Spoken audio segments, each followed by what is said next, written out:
This is a little stick, and at the end of the little stick is a minute pin. It's very small, very fine.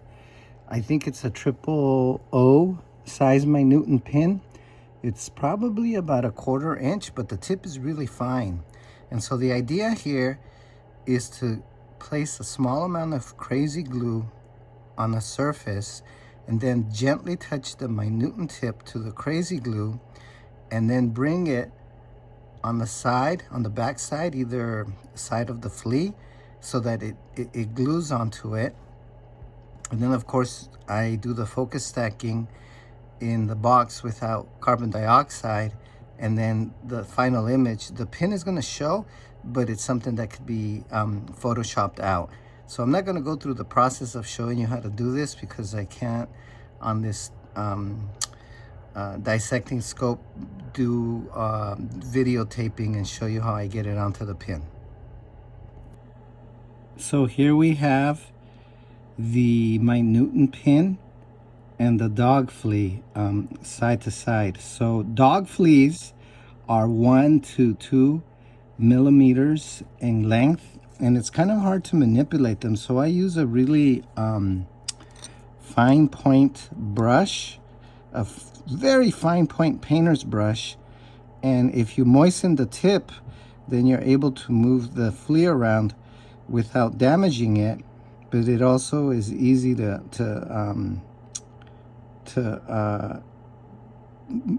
position it on the minute tip here, and that's what I'm going to do.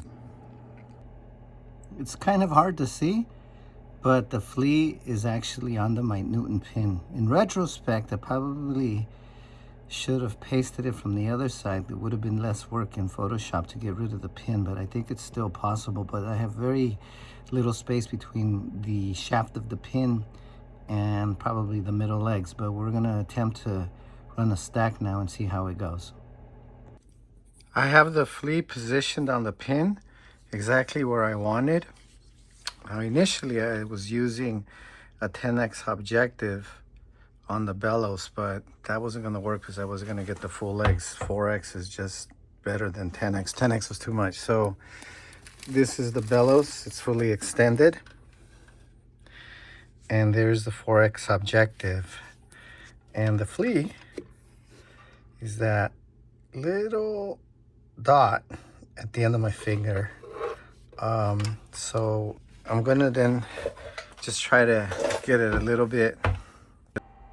Here the flea is a little bit in focus, not totally in focus, and I'm gonna attempt to do this at the following settings. So I have it set at auto distance with spacing of 8 microns. That's gonna give me, I would say, over 300 images. So when you use the stack shot, the first thing that you do is it tells you to, after you've picked the spacing, the starting position. So you're able to use this button to move backwards or forward. So the rail will move backwards and forward. So the starting position would be when, sorry about that, when it's slightly out of focus. So it's slightly out of focus there. And then I come back here and I select then the end position. So then I need to move it forward. So because I selected the starting position when it was slightly out of focus, I move forward. And as I'm moving forward in very small increments, you will notice that at some point the flea starts to come in focus. So the legs are coming in focus. I'm going past the legs. I'm going past the body. I'm going past the pin. And I'm going a little bit further out to it's slightly out of focus. So the beginning point and the end point have been set. And then I come back to the Cognysis rail and I hit the the up button, and then it's going to tell me how many. So it's 417 images. So it's going to take quite a bit of time to do that, about an hour. And then I'll come back at the end of an hour and see how it came out. I was able to obtain 417 images of the louse. So this is only part of them that's lit up, so I just have to open it and then I use method B. So when I highlight the open button, then it's gonna open up all of the images in Helicon Focus. And once they're loaded, then the Flea will show. Of course, this is the first image, which was out of focus. And then I hit method B for render. And this is gonna take a while because it's really a lot of images for Helicon Focus to go through. So I'm not gonna show it all because I think it's gonna take at least 4 or 5 minutes. So we'll come back near the end.